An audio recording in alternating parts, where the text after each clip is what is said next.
Hello everyone, welcome back to your online study group. तो आखिरकार वक्त आ ही गया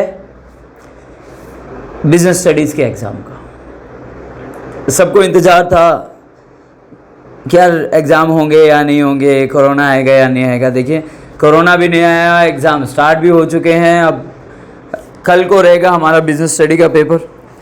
तो आज की क्लास जो रहेगी हमारी, सबसे पहले तो मैं आपको ये बताना चाहूँगा कि जो एग्ज़ाम्स हो रहे हैं ना, आप उन एग्ज़ाम्स को, ठीक है, एग्ज़ाम्स के पॉइंट ऑफ व्यू से अगर अपन देखें तो इम्पोर्टेंट हैं, लेकिन एक सबसे इम्पोर्टेंट बात बताना चाहूँगा एक स्टूडेंट की लाइफ में कि कभी भी आप इन चीज़ों को लेकर के मत चलिए कि यार मैं इतना अचीव नहीं कर पाया। तो आप हिम्मत मत हारें। हमेशा आपका कॉन्फिडेंस लेवल ही है जो आपको आगे तक लेकर जाता है। मार्क्स मैटर नहीं करते, लेकिन मैं इतना भी नहीं कहूँगा कि मार्क्स मैटर नहीं करते, लेकिन कहते हैं ना कि आपकी खुद की एक रैपो होती है, आपकी फैमिली की, आपके पेरेंट्स की एक रैपो होती है जो ये कहते हैं कि भाई मेरे बच्चे के इतने पेरेंट्स आए। लेकिन क्या कभी किसी ने सोचा कि भाई 12th करने के बाद जब वो ग्रेजुएशन कर चुका होता है, जब अपनी लाइफ में सक्सीड हो चुका होता है, क्या कोई पूछता है, क्या अंबानी से कोई पूछता है कि साहब आपके 12th में कितने परसेंटेज थे, आपके 10th में कितने परसेंटेज थे? कहीं मैटर नहीं करते। मैटर करती है आपकी कैपेबिलिटी, आप कितने टैलेंटेड हैं, आप में स्किल्स कितने हैं, आपका बिहेवियर कैसा है, आप एक ह्यूमन बीइंग कैसे, वो चीज़ें मैटर करती है। तो कभी भी एग्जाम्स को इतना स्ट्रेस मत लीजिए कि आप अपनी लाइफ के बारे में सोचने पे मजबूर हो जाए। ठीक है, ये एक लाइफ का हिस्सा है पर लाइफ नहीं है। तो अच्छे से मेहनत करते जाइए, अपने आप का बेस्ट देना, अपने आप का 100% देना, वो मैटर करता है। तो आप अपना 100% दीजिए। कहते हैं ना कि ज़िंदगी कुछ देती नहीं है, ज़िंदगी सिर्फ लौटाती है। तो जितना आप मेहनत करेंगे उतना ही लाइफ आपको लौटाएगी। जितना आप 100%, जितना आप अपना परसेंटेज देंगे उतना ही परसेंटेज आपको मिलेगा। एक छोटी सी बात याद आती है, जब मैं लास्ट इंस्टीट्यूट में काम कर रहा था तो वहाँ पर एक बंदा आया मेरे पास। वो ये बोला कि यार मैं जॉब छोड़ रहा हूँ। मैंने कहा क्यों, क्या हो गया? तो उसने कहा यार पिछले 8 सालों से यहीं पे काम कर रहा हूँ, पर फिर भी मेरी सैलरी 15,000 ही है ना, मेरी कोई कदर ही नहीं है, मेरे को इतना ही मिल रहा है। तो मैंने उनको एक बात पूछी, मैं कहा यार आप यहाँ पे काम कर रहे हो, यहाँ पे मैक्सिमम सैलरी किसकी है? तो उन्होंने कहा सर मैक्सिमम सैलरी तो बहुत से लोगों की है। तो उनका उनको कितना टाइम है कि उनको 1 साल 2 साल, तो फिर उनको इतनी सैलरी क्यों? तो आप ये मत देखिए कि आपको कितना मिल रहा है, आप ये देखिए कि आप कैपेबल कितने के लिए। तो जितना आप कैपेबल खुद को बनाओगे उतनी ज़्यादा ब्रांड वैल्यू, उतनी ज़्यादा रैपो, उतनी ज़्यादा एबिलिटी आपकी बन जाएगी और उतनी ज़्यादा आप गेन करने लगेंगे। तो चलिए शुरू करते हैं हमारे इस चैप्टर को, financial market. Oh shit man, marker कुछ ओवरफ्लो हो गया।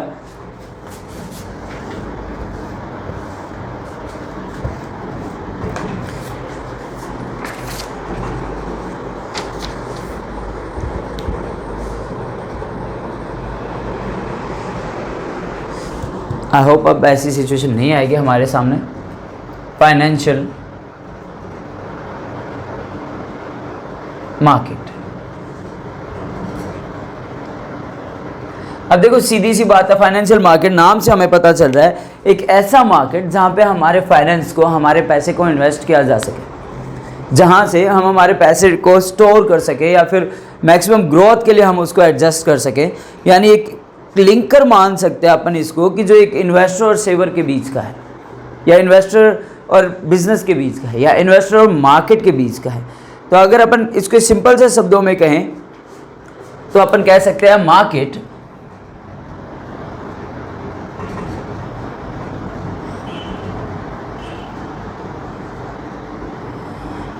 a market which is a position for creating or for growing the money and exchange of financial assets। यानी कि एक ऐसी जगह जहां पर हम अपने फाइनेंशियल एसेट्स को बेच सके, खरीद सके, एक ऐसी जगह जहां पे हम अपने पैसे को बना सके। A market which is for creation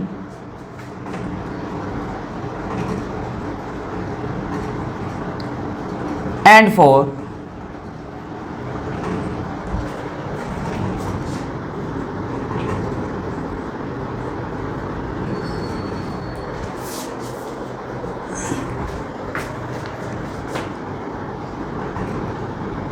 exchange of assets, एक ऐसा मार्केट जहां पर फाइनेंशियल एसेट्स को खरीदा या बेचा जाए, या एक ऐसा मार्केट जहां पे फाइनेंशियल एसेट्स को क्रिएट किया जाए, ठीक है, उसको क्या माना जाता है? फाइनेंशियल मार्केट माना जाता है। एक और लाइन में कहें तो इट हेल्प्स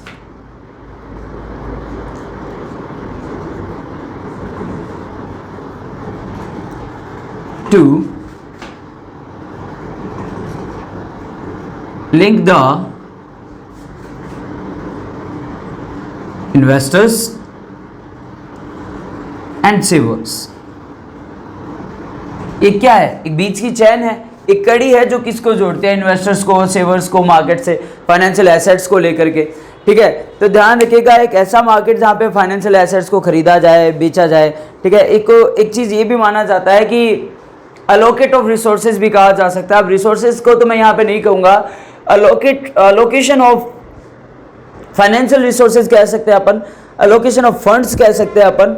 चलिए मैं लिख देता हूँ, the process by which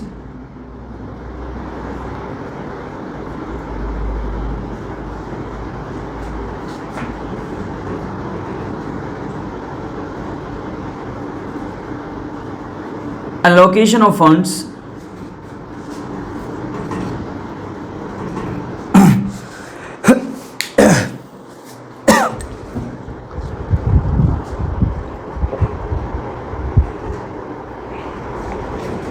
allocation of funds is done called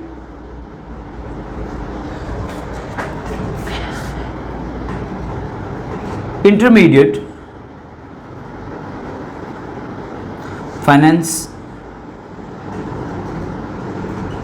financial markets. देखिएगा, the process by which allocation of funds is done, यानी एक ऐसा प्रोसेस जिससे फंड्स को लोकेट किया जाए कि अपने को कहाँ पैसा लगाए, कितना पैसा लगाएं, किस लेवल तक अपन पैसा लगाएं कि हमारे फंड्स रेज होते चले जाएं, किस क्वांटिटी में अपन किस क्वांटिटी में अपन इन्वेस्ट करें कि हमारे फंड्स जो है वो ग्रो करते रहें। एक चीज और देखिएगा इसके अंदर, जिस भी जगह पर फाइनेंशियल एसेट्स को बेचा या खरीदा जाए उसको क्या मान लिया जाता है? फाइनेंशियल मार्केट मान लिया जाता है। तो अपन मैं लिखे तो लिख सकते हैं अपन यहाँ पे एक और डेफिनेशन में, a place where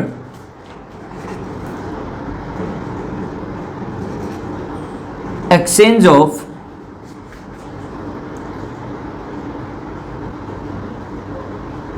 financial assets exists can be defined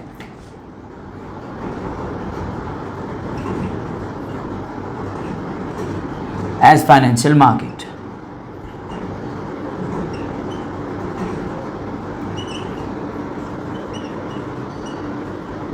एक ऐसी जगह जहां पर exchange of financial assets can be done या एग्जिस्ट अवेलेबल होती है उसको फाइनेंशियल मार्केट कहा जाता है। तो फिर देख लीजिए, market which is for creation and for exchange of assets, ठीक है।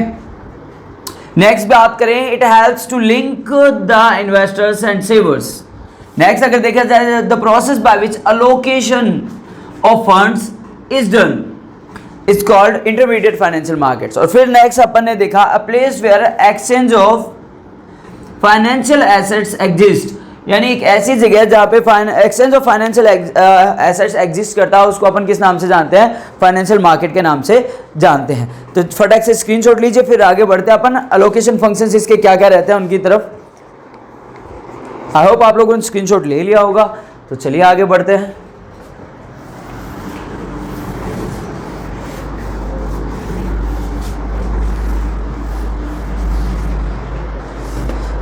नेक्स्ट टॉपिक अगर मैं लिखूं तो यहां लिख देता हूं, अलोकेशन फंक्शंस।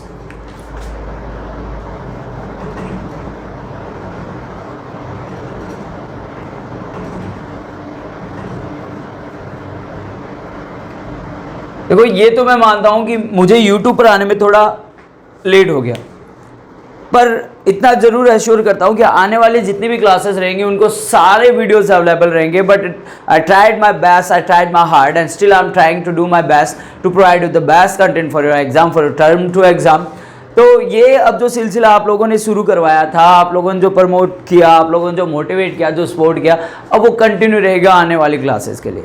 तो फर्स्ट ऑफ ऑल उन आने वाली क्लासेस की तरफ से आप सभी को थैंक्स। और मेरे कहते हैं ना, the from the bottom of my heart I would love to give a special thanks to all of you that you supported me a lot. आइए शुरुआत करते हैं अलोकेशन फंक्शंस। अलोकेशन फंक्शंस की बात करें तो सीधी सी बात है, ये क्या करता है, सबसे पहले ये देखता है कि allocate the money to invest. सबसे पहली इसका काम क्या रहता है, यही लिख देता हूं, allocates the money to invest, allocates the money to invest। कि हम सबसे पहले तो ये देखते हैं कि हमें पैसा आना कहाँ से, और अगर आता है तो उसको अपन इन्वेस्ट कहाँ करेंगे।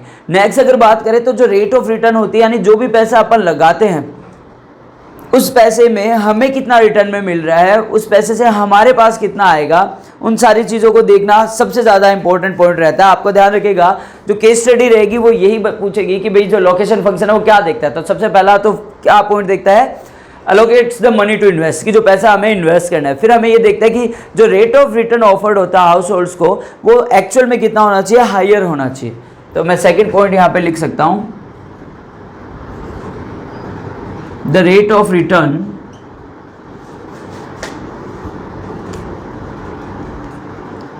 to households या rate of return offered to households।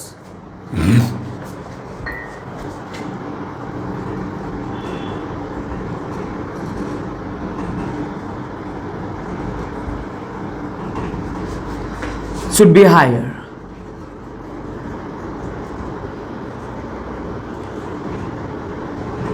कि अपन जो पैसा लगाएंगे ऑब्वियसली हमें उससे जो इन रिटर्न जो मिलने वाला है, वापस में जो पैसा मिलना है वो क्या होना चाहिए, मैक्सिमम होना चाहिए। तभी हम क्या करेंगे, उस इन्वेस्टमेंट की तरफ बढ़ेंगे। इसीलिए तरीके से हम क्या देखते हैं कि जो पैसा हम लगा रहे हैं, यानी कि आप फिक्स डिपॉजिट्स करवाते हैं तो आप क्या देखते हैं कि भाई आने वाले टाइम में हमें उस फिक्स डिपॉजिट्स का क्या प्रॉफिट मिलने वाला है, या हम मार्केट में इन्वेस्ट कर रहे हैं या हम पैसे को कहीं पे इन्वेस्ट कर रहे हैं, तो हम यही देखते हैं कि भाई कुछ साल बाद, जितने टाइम पीरियड के लिए हमें बाउंडेड किया गया है, उतने टाइम पीरियड के बाद में हमें कितना पैसा मिलने वाला है। तो सबसे इंपॉर्टेंट चीज़ क्या आती है, the rate of return offer to the households लिख लीजिएगा, should be higher.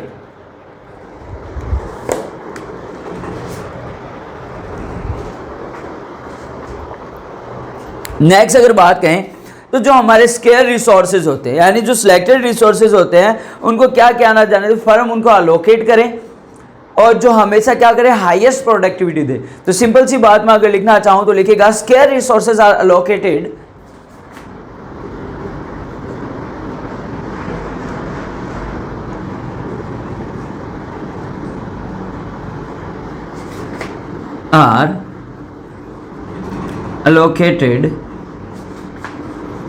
to provide the higher productivity।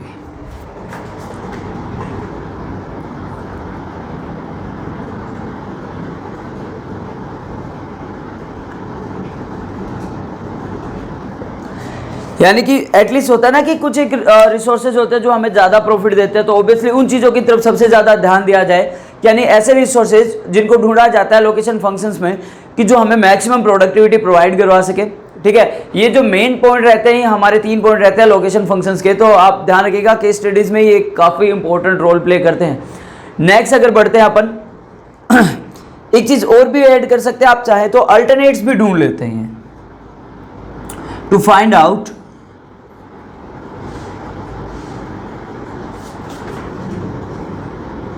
alternate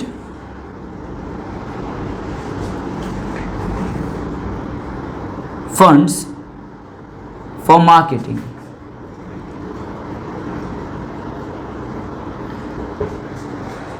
फटाक से नोट करें, फिर आगे बढ़ते हैं अपन। आई होप आप लोगों ने स्क्रीनशॉट ले लिया होगा। चलिए आगे बढ़ते हैं। अब देखते हैं जो अल्टरनेट मैकेनिज्म रहता है फंड्स का, उनमें क्या क्या रहते हैं। मेनली दो ही पॉइंट आते हैं वहां पर।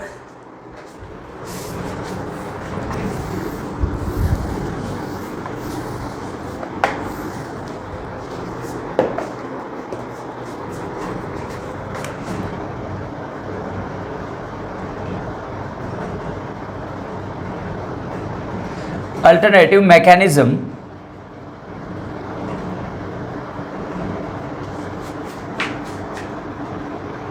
for allocating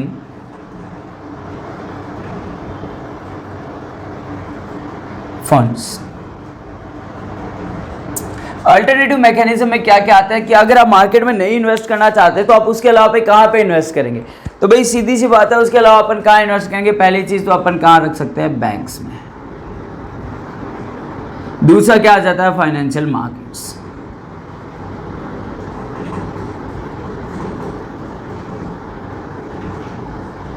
देखो बैंक्स की बात की जाए तो सबसे बड़ी प्रॉब्लम क्या आती है, लो इंटरेस्ट गेन। फिर अपन देखें तो no growth in capital,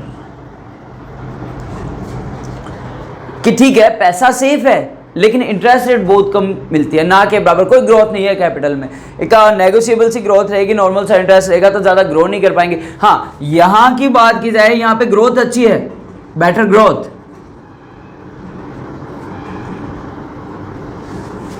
in capital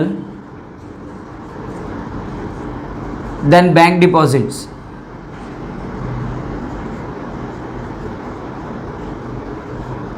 लेकिन यहां पे क्या आता है, रिस्क हाइयर होता है जनाब। अगर मार्केट डूब गया तो आपका पैसा भी डूब जाएगा, अगर मार्केट टूटा तो पैसा भी टूटा, क्योंकि इनकी कोई गारंटीज भी नहीं होती, सिक्योरिटीज भी नहीं होती।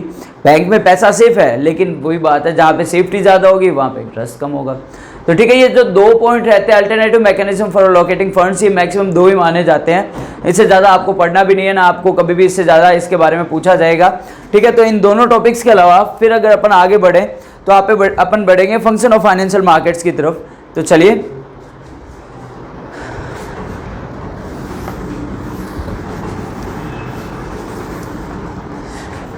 आज की क्लास में कोशिश रहेगी मेरी मैक्सिमम जिसमें से क्वेश्चन पिक किए जाते हैं उन्हीं टॉपिक को अटैच करूं मैं।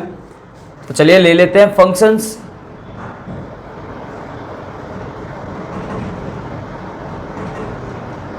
Of financial markets. देखिएगा न्यूमेरिकल मैं इसलिए नहीं करवा पाया क्योंकि इतना सफिशिएंट टाइम था नहीं हमारे पास, हमें एक लिमिटेड टाइम में सिलेबस को पूरा करना था। तो आई होप वो आप या तो कर चुके होंगे, अगर नहीं कर पाए तो डेफिनेटली इस वक्त इस बार या इस सेशन के लिए तो it was quite tough to provide all the videos for all the subjects, business studies, economics, accountancy. पर हाँ, आने वाला जो 12th स्टैंडर्ड है, जो अपकमिंग 12th स्टैंडर्ड है, डेफिनेटली उनके लिए सारी चीज़ें अवेलेबल हो जाएगी प्लेलिस्ट में। तो चलिए इन बातों को छोड़ करके वापस कंटिन्यू करते हैं फंक्शंस ऑफ फाइनेंशियल मार्केट में। सबसे पहला बात आता है कि अलोकेटिव फंक्शन रहता है।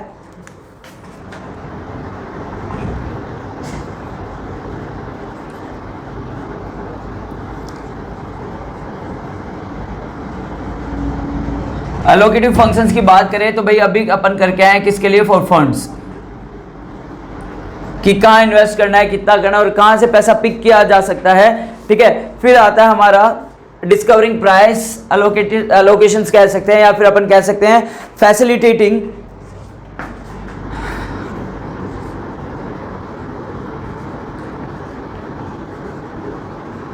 Price discovery.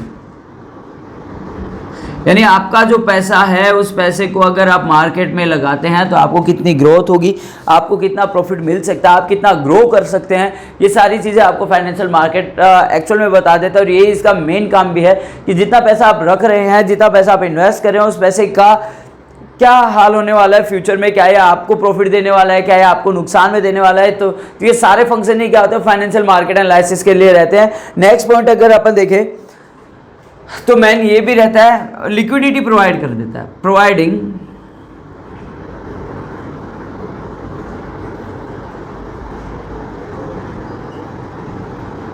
Liquidity for financial market. Market को क्या एक तरीके से अगर अपन कहे लिक्विडिटी का मतलब कैश लिक्विडिटी भी कहा जा सकता है कि यानी कि तरलता की अगर बात की जाए तो कैसे भी करके आप फटाक से क्या कर सकते हैं, अपनी सिक्योरिटीज को, अपने इन्वेस्टमेंट को कैश में तब्दील कर सकते हैं। ये सारी चीजें किसका हिस्सा आती है, फाइनेंशियल मार्केट की प्रोवाइडिंग यानी लिक्विडिटी का हिस्सा आती है। नेक्स्ट अगर बात करें तो यहां पर एक चीज और ध्यान रखिएगा, इट रेड्यूसिंग, फाइनेंशियल मार्केट की बात करें, reducing the cost of transactions.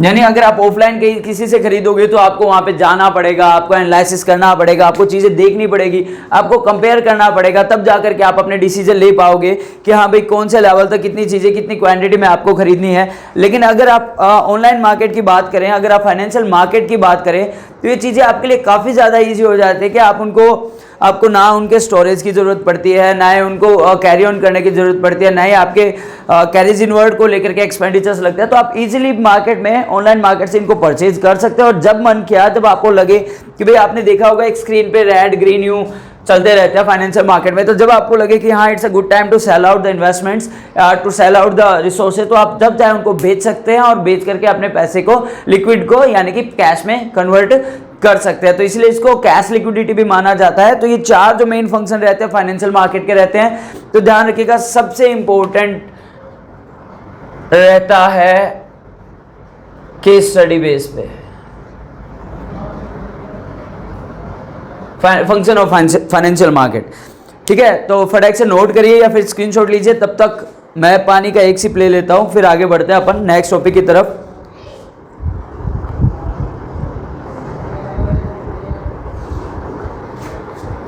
I hope आप लोग स्क्रीनशॉट ले चुके होंगे। चलिए आगे बढ़ते हैं अपन।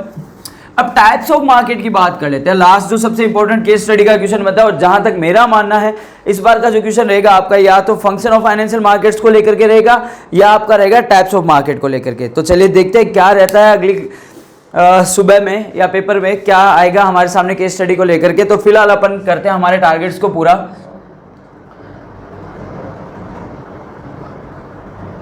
Types of markets. देखो मार्केट्स की बात करी जाए तो ज़्यादा क्राइटेरिया नहीं है। दो ही तरीके के मार्केट रहते हैं इसके अंदर, एक तो रहता है मनी मार्केट और दूसरा रहता है कैपिटल मार्केट।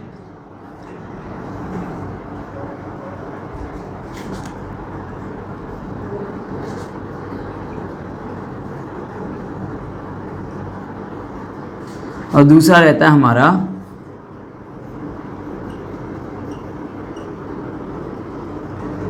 Capital market.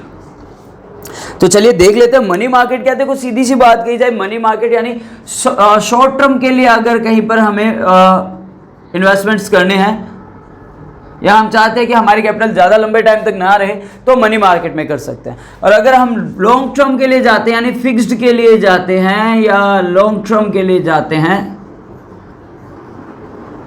तो आपको कैपिटल मार्केट की तरफ बढ़ना पड़ेगा। ठीक है, तो चलिए मनी मार्केट को देख लेते हैं। सबसे पहले मनी मार्केट की बात की जाए तो एक तरीके से एक ऐसा मार्केट है जो शॉर्ट टर्म फंड्स के लिए बनाया गया है। यानी सिंपल सी बात कहूं तो market for short term funds.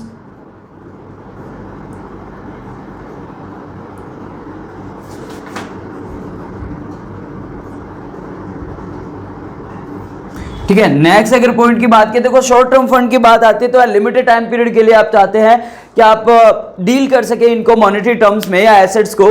जब भी आप मेच्योरिटी हो जाए इन पीरियड्स को लेकर के या फिर एक साल तक के लिए माने जाते हैं, यानी कि इट कैन बी या it can be deal it can be dealt with the assets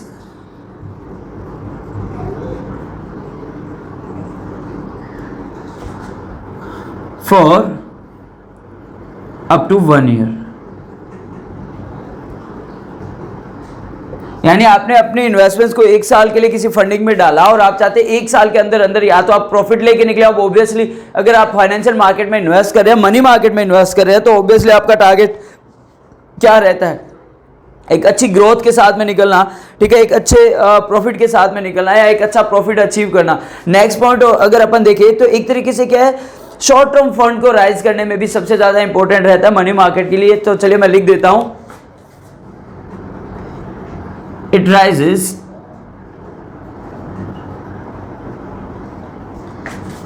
maximum short term funds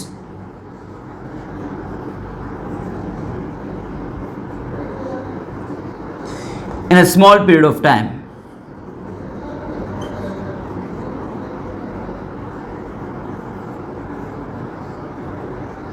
ठीक है, फंड कम समय में ज्यादा फंड को रेज करना, यानी कि एक्सेस जो रेट ऑफ रिटर्न है, ये भी लिख सकते हैं अपन किस चीज को लेकर के, for the excess rate of return.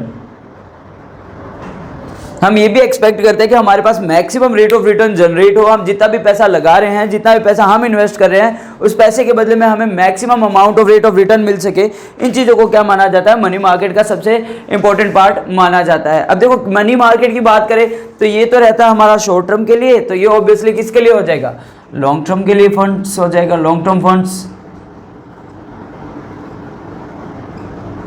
ये मोर देन 1 ईयर हो जाएगा।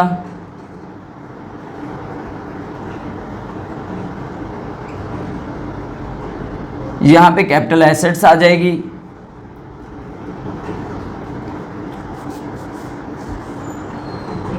या फिक्स्ड एसेट्स जिनको अपन कहते हैं,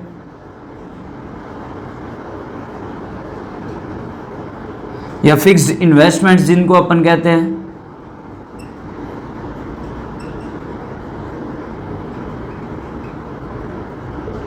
और यहां पर भी सेम है, रेट ऑफ रिटर्न तो चाहते हैं बट मैक्सिमम ग्रोथ के साथ में चाहते हैं। और ऑब्वियसली ये कंडीशन तब की जाती है जब आपके पास सफिशिएंट अमाउंट ऑफ फंड्स हो, एक ह्यूज क्वांटिटी में आपके पास फंड्स अवेलेबल हो, और आप ये सोचते हो कि ठीक है यार कोई दिक्कत नहीं है, हमें ना मैक्सिमम टाइम तक हमारे फंड्स को रखें, कोई प्रॉब्लम नहीं है। यहां पर ध्यान रखिएगा, रिस्क काफी कम होती है,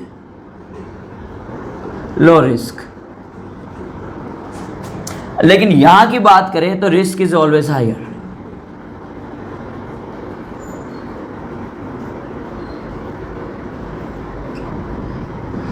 देखिएगा, एक क्लास में इस टॉपिक को बना पाना इट वाज क्वाइट टफ, पर मैंने मेनली उन्हीं टॉपिक को टच किया है जो चांसेस है कल आपके पेपर में अवेलेबल होने की। तो बाकी देखते हैं ऊपर वाले की मर्जी से क्या रहता है, but I tried my best. हाँ, एक दिन का पीरियड और मिलता तो डेफिनेटली मैं आपको इंपॉर्टेंट टॉपिक्स में से कुछ एक टॉपिक्स और निकाल के देता, बट जहाँ तक मेरी कोशिश थी मैंने मेरे अटेम्प्ट्स किए हैं, पूरी मेरी कोशिश की है कि आपको सारे वो मैक्सिमम टॉपिक्स प्रोवाइड करवा सकूँ। पर आज की क्लास तक इट मीन्स मेरा तो सफिशिएंट यही मानना है कि हाँ, मोर देन 90% आपको सारे वो टॉपिक्स प्रोवाइड करवा दिए गए हैं जिसमें आपके केस स्टडीज बनने वाला है।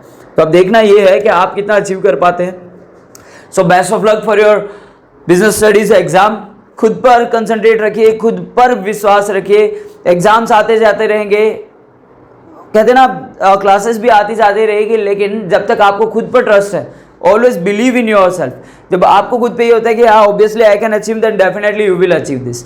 सो best of luck for your business studies class, and if you really like the business studies classes beneficiaries, then don't forget to like, comment and subscribe. और हाँ, जितना प्यार आपने दिया लास्ट वीडियोज को, really hats off to you guys. So best of luck, see you in the next video.